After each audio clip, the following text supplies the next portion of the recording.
जी जी chef sir, आप बेफिक्र हो जाएं, मैं ये काम कर लूँगा। क्या हुआ मानो जी, किसका फोन था? मुझे ये केस सॉल्व करने के लिए दूसरे जंगल जाना होगा। दूसरे जंगल? मगर मानो जी, हम यहाँ अकेले कैसे रहेंगे? मैं 2 दिन का अनाज लाकर रख दूंगा, आपको परेशानी नहीं होगी। मानो चिड़ा उड़ता है और अनाज लेने के लिए चला जाता है। चलो बच्चों, आप भी जल्दी से स्कूल चले जाओ। जी मम्मा, जी मम्मा। गुड़िया और कुकू भी स्कूल चले जाते हैं। कितने ही दिन हो गए मैं सब्जियों के खेत में नहीं गई, आज मैं जाती हूँ। रानो चिड़िया अपने सब्जियों के खेत में चली जाती है। यहाँ तो कितनी जड़ी बूटियाँ उगाई हैं, मुझे इनकी साफ सफाई करनी चाहिए वरना मेरी सब्जियाँ खराब हो जाएंगी।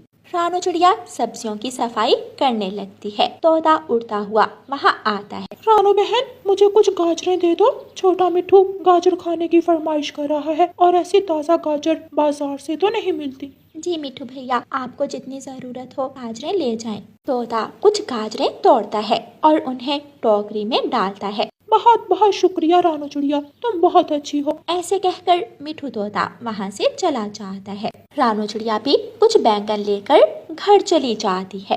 बच्चों के आने से पहले उनके लिए बैंगन के पकोड़े बना लेती हूँ, बच्चे खुश हो जाएंगे। रानो चिड़िया बैंगन के पकोड़े बनाने लगती है। कुछ ही देर में मानो चिड़ा भी आ जाता है। वाह रानो, कितनी अच्छी खुशबू आ रही है, बाहर तक खुशबू फैली हुई है। रानो, मुझे तो लगता है आज कहीं सारा जंगल हमारे घर ना आ जाए। मानो चिड़ा बैंगन के पकोड़े खाता है। वाह, मजा आ गया। कालू जी, इतनी अच्छी खुशबू कहाँ से आ रही है? मुझे तो लगता है आज फिर रानो चिड़िया बैंगन के पकोड़े बना रही है। कालू जी, मैं नमक लेने के बहाने से जाती हूँ और कुछ पकोड़े लेकर आती हूँ। इतनी अच्छी खुशबू, हरियाली, मैं तो चिड़िया के घर जा रहा हूँ। मिठू जी, आपको कैसे पता चला कि ये खुशबू रानो चिड़िया के घर से आ रही है? रानो के सिवा कोई इतने स्वादिष्ट पकोड़े बना ही नहीं सकता। अच्छा, कुछ ज्यादा ही नहीं तारीफें कर रहे आप रानो चिड़िया की, जब तुम खाओगी तो तुम भी यही कहोगी। तोता उड़ता है और रानो चिड़िया के घर जाता है। गौरी कवि पहले से ही वहाँ बैठी हुई थी। आ जाए मिट्ठू भाई। मेरा हिस्सा रखा है क्या? मुझे पता था कि आप भी पकोड़े शौक से खाते हैं, इसलिए मैंने सबके लिए बनाए हैं। गौरी बहन, ये ले नमक और ये पकोड़े भी ले जाएं। गौरी कवि और तोता पकोड़े लेकर वहाँ से चले जाते हैं। अगले दिन मानो चिड़ा दूसरे जंगल के लिए निकलता है। मानो जी, इसमें आपकी जरूरत का सारा सामान रख दिया है, अपना ख्याल रखिएगा। आज तो हवा भी बहुत तेज चल रही है। हाँ, तुम भी अपना और बच्चों का ख्याल रखना। पापा जल्दी वापस आ जाइएगा, हमें आपकी बहुत याद आएगी। मानो चिड़ा बच्चों को गले से लगाता है और फिर अपना बैग लेकर दूसरे जंगल के लिए निकल जाता है।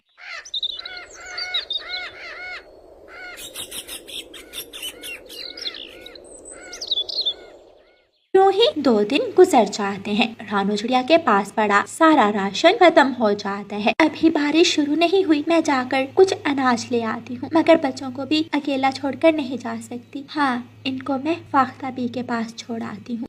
रानो चिड़िया बच्चों को साथ लेती है और फाख्ता बी के घर जाती है। माँ जी, मानो जी काम से दूसरे जंगल गए हुए हैं, मुझे अनाज की खोज में जाना था, क्या आप कुछ देर मेरे बच्चों को अपने पास रख लेंगी? हाँ रानो बेटी, मैं तुम्हारे बच्चों को तो अपने पास रख लूंगी, मगर जंगल से तुम्हें कुछ भी नहीं मिलेगा और बारिश भी शुरू होने ही वाली है। मेरी मानो तो तुम जंगल में कहीं भी दूर मत जाओ। मगर बच्चों के खाने के लिए मुझे कुछ तो करना होगा। मानो जी को ना जाने और कितने दिन लग जाएंगे। तुम्हारे हाथ के पकोड़े सभी को बहुत पसंद हैं और इस बारिश के मौसम में तो सब शौक से खाएंगे। तुम ऐसा करो, कुछ पकोड़े बनाकर बड़े पेड़ के नीचे ठेला लगा लो। हाँ माँ जी, आइडिया तो बहुत अच्छा है, मैं ऐसा ही करती हूँ। तभी बाहर तेज बारिश शुरू हो जाती है। इस बारिश के मौसम में तुम्हारा ठेला बहुत अच्छा चलेगा। ठीक है माँ जी, मैं चलती हूँ। चलो गुड़िया कुकू। चिड़िया अपने बच्चों को लेकर वहाँ से चली जाती है और घर जाकर पकोड़े बनाने लगती है। माँ, हम भी आपकी मदद करेंगे, आप पकोड़े बनाए, हम ठेला लगाते हैं। कुकू और गुड़िया बड़े पेड़ के नीचे चीजें रखने लगे। अम्मा लाए जो पकोड़े बन के हैं, मैं उन्हें ठेले पर रखाती हूँ। नहीं गुड़िया बेटी, ये बहुत गर्म है, मैं खुद लाती हूँ। रानो चिड़िया और बच्चे पकोड़ों का ठेला लगा लेते हैं। रानू चिड़िया के पकौड़ों की खुशबू पूरे जंगल में फैल जाती है। पक्षी तो जैसे खुशबू के साथ खींचे चले आते हैं। पकौड़े ले लो, बैंगन के पकौड़े, स्वादिष्ट गरम गरम पकौड़े। रानू चिड़िया के पकौड़े हाथों हाथ बिकने लगते हैं। रानू बहन, मुझे 100 रुपए के पकौड़े दे दो। जी मिट्ठू भैया। रानू चिड़िया तोते को पकौड़े देती है। तोता पकौड़े लेकर घर चला जाता है। तोता और हरियाली तोती वो पकौड़े खाते हैं। मिठू जी, आप ठीक ही कहते हैं, सच में ये पकौड़े तो बहुत स्वादिष्ट हैं। कालू जी, पहले तो पकौड़े फ्री में खाते थे और अब पैसे देने पड़ेंगे। पकौड़े तो हम अब भी फ्री में ही खाएंगे। मगर वो कैसे? कालू गोरी के कान में कुछ बताता है। गोरी और कालू रानू चिड़िया के घर जाते हैं और वहाँ पड़े पकौड़े खाने लगते हैं। कालू जी, बस कर दें, अब कुछ मेरे लिए भी छोड़ दें। तो तुम भी खा लो, मैंने कौन सा रोका है तुम्हें। कालू कौवा जल्दी जल्दी से पकौड़े खाने लगता है। गोरी एक लकड़ी उठाती है और कालू कौवे को मारती है, मगर वो पास पड़ी घी की कढ़ाई में जाकर लगती है और गरम गरम घी कालू और गोरी के पंखों पर गिरता है। हाय हाय, मैं मर गया, मेरे पंख, मेरे पंख। रानू चिड़िया शोर सुनकर घर में आती है। हाय, मैं मर गई, तुम दोनों यहाँ, क्या हाल बना दिया मेरे घर का। कालू और गोरी कुछ कह बिना ही वहाँ से भाग जाते हैं। इन कौवों को उनकी चोरी की सजा मिल गई, अब आप गुस्सा ना करें। रानू चिड़िया भी घर आ जाता है। पापा आगे, पापा आगे, पापा आगे, पापा आगे। मीरा और कुकू अपने पापा को सारी बात बताते हैं। पापा, आप भी खाए हमारे थैले वाले पकौड़े। फिर वो सब बारिश के मौसम में पकौड़े खाते हैं और मौसम का आनंद लेते हैं। प्यारे दोस्तों, इस कहानी को लाइक, अपने दोस्तों के साथ शेयर और चैनल को सब्सक्राइब करना बिल्कुल मत भूलना। आपका धन्यवाद। रानू चिड़िया की ऐसी कहानियाँ सुनने के लिए YouTube सर्च बार में रानू चिड़िया की कहानी लिखें या फिर ये बटन दबाकर बोलकर कहें रानू चिड़िया की कहानी। मम्मा, आज मैं और कुकू भाई दाना लेने जाएंगे। हाँ मम्मा, आज आप आराम करें, आज हम दाना ढूंढ कर लाएंगे। अच्छा जी, ठीक है, फिर ले आओ, मगर ज्यादा दूर मत जाना। ठीक है मम्मा। कुकू और गुड़िया दाना लेने चले जाते हैं। रानू चिड़िया जानती थी कि वो अभी छोटे हैं, वो दाना नहीं ढूंढ पाएंगे, इसलिए वो घर रहकर उनके लिए खीर बनाने का इंतज़ाम करती है। मेरे बच्चे मुझे खुश करने में लगे हैं और मैं खीर बनाकर अपने बच्चों को खुश कर दूंगी। मैं जल्दी से चावल ले आऊं। रानू चिड़िया अलमारी से पैसे निकालती है और चावल लेने चली जाती है। गुड़िया और कुकू उड़ते उड़ते थक चुके थे, वो एक पेड़ पर बैठ जाते हैं। गुड़िया बहन, हमने कह तो दिया, मगर हमें दाना मिलेगा कहाँ से? यहाँ तो दूर दूर तक कुछ दिखाई नहीं दे रहा। हाँ कुकू भाई, मैं भी थक गई हूँ, मगर दाना तो लेकर ही जाना है, चलो उस तरफ जाते हैं। गुड़िया और कुकू फिर से उड़ते हैं। कुकू को जमीन पर कुछ दिखाई देता है। दोनों बहन भाई वहाँ उतरते हैं। ये क्या है? कुकू उसे खाने लगता है तो उसकी चोंच दुखने लगती है। मेरी चोंच टूट गई, ये तो बहुत सख्त है। कुकू भाई, ये कोई खाने की चीज नहीं है। तो फिर ये क्या है? ये बीज है, ये मैंने अपनी किताब में देखा था। इससे पौधा बनता है और फिर उस पर फल लगते हैं। इस पर फल लगेंगे, मगर ये बड़ा कैसे होगा? तोते टीचर ने बताया था कि पौधों को पानी और सूरज की रोशनी की ज़रूरत होती है। अगर हम इसे ज़मीन में बोएंगे और पानी देंगे तो ये बड़ा पेड़ बन जाएगा। क्या सच में? फिर तो बहुत मज़ा आएगा। हम ये बीज अपने घर के पीछे लगाएंगे। मगर पीछे क्यों? हम मम्मा को सरप्राइज देंगे। हाँ, ये ठीक है, चलो अब घर चलते हैं। मगर दाना तो मिला ही नहीं। गुड़िया बहन, मम्मा से जाकर क्या कहेंगे? चले हम आगे जाते हैं और दाना लेकर ही घर जाएंगे, वरना हमारी इंसल्ट हो जाएगी। कुकू भाई, मम्मा ने दूर जाने से मना किया है।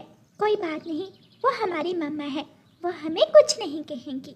फिर गुड़िया और कुकू अपने घर की तरफ चले जाते हैं। वो अपने घर के पीछे जाकर बीज बोने लगते हैं। आप इसे पानी देना होगा। कुकू भाई, जाओ तुम घर से पानी लेकर आओ। अगर घर क्या तो मम्मा तुम्हारा पूछेंगी। हाँ, याद आया, गौरी आंटी के घर के बाहर एक मटका टूटा हुआ पड़ा है, जाओ तुम उसमें पानी ले आओ। कुकू जाता है और गौरी कवि के घर के सामने पड़ा टूटा हुआ मटका उठाता है और नदी की तरफ पानी लेने चला जाता है। कुकू नदी से पानी भरता है तो वहाँ गौरी कवि भी आ जाती है। ये मेरा मटका किसे पूछ कर लाए हो? गौरी आंटी, मैं अभी ये मटका वहीं रख दूंगा। रख देना, वरना तुम जानते हो मुझे। जी जी बिल्कुल। कुकू जल्दी से पानी लेकर वहाँ से चला जाता है और अपने घर के पीछे पहुँच जाता है। कुकू और गुड़िया मिलकर उस बीज को पानी डालते हैं।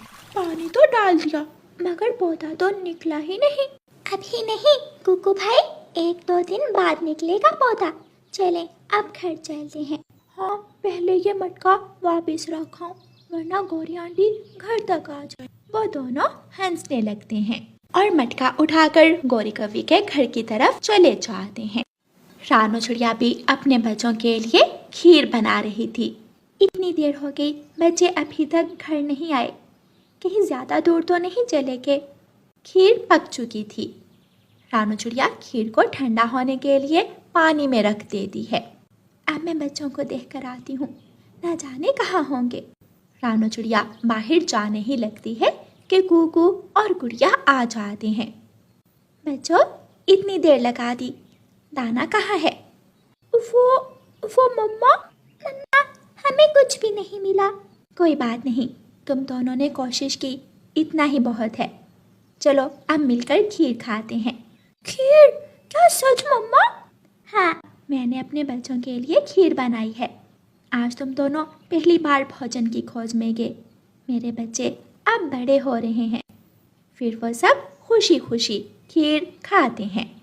रात को गुड़िया और कुकू अपने घोंसले में लेटे बातें कर रहे थे। गुड़िया बहन, हमारा बीज कोई निकाल कर तो नहीं ले जाएगा ना? नहीं, किसी को क्या पता वहाँ क्या है। दोनों बहन भाई बातें करते करते सो जाते हैं। दूसरे दिन गुड़िया और कुकू अपने घर से निकलते हैं। वो फिर से गौरी कवि के घर के सामने से मटका उठाकर नदी पर जाते हैं। कुकू भाई, जल्दी पानी भरे, ये ना हो गौरी आंटी आ जाए। हाँ, अगर वो आ गई तो फिर से पूछेंगी। वो दोनों जल्दी से पानी भरते हैं और बीज को देने जाते हैं।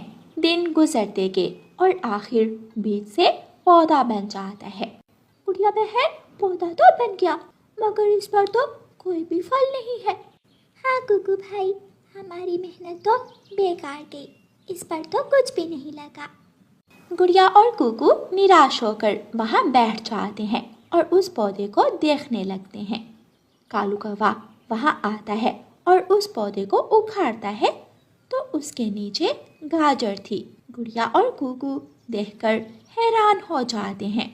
इसका फल तो इसके नीचे था। गुड़िया बहन, भागो, कालू कौवे अंकल को रोको, वो हमारी गाजर ले जा रहे हैं। कालू कौवा आगे आगे, गुड़िया और कुकू उसके पीछे पीछे। कालू कौवा उड़ते उड़ते पेड़ से टकरा जाता है और गाजर नीचे गिर जाती है। कुकू और गुड़िया जल्दी से आते हैं और वो गाजर उठाकर भाग जाते हैं। हाय मेरा सर! देखा कुकू भाई, मम्मा सच्ची कहती थी कि मेहनत का सिला जरूर मिलता है। फिर कुकू और गुड़िया वो गाजर अपने घर ले जाते हैं और अपनी मम्मा को सारी बात बताते हैं। रानू चिड़िया अपने बच्चों की मेहनत देखकर बहुत खुश होती है। शाबाश, मेरे बच्चे भोजन ले आए, आज तुम दोनों बड़े हो गए हो। शाबाश मेरे बच्चों। गुड़िया और कुकू बहुत खुश होते हैं और फिर वो दोनों मिलकर एक गाजरों का खेत लगाने का प्लान बनाते हैं। प्यारे दोस्तों, इस कहानी को लाइक, अपने दोस्तों के साथ शेयर और चैनल को सब्सक्राइब करना बिल्कुल मत भूलना। आपका धन्यवाद।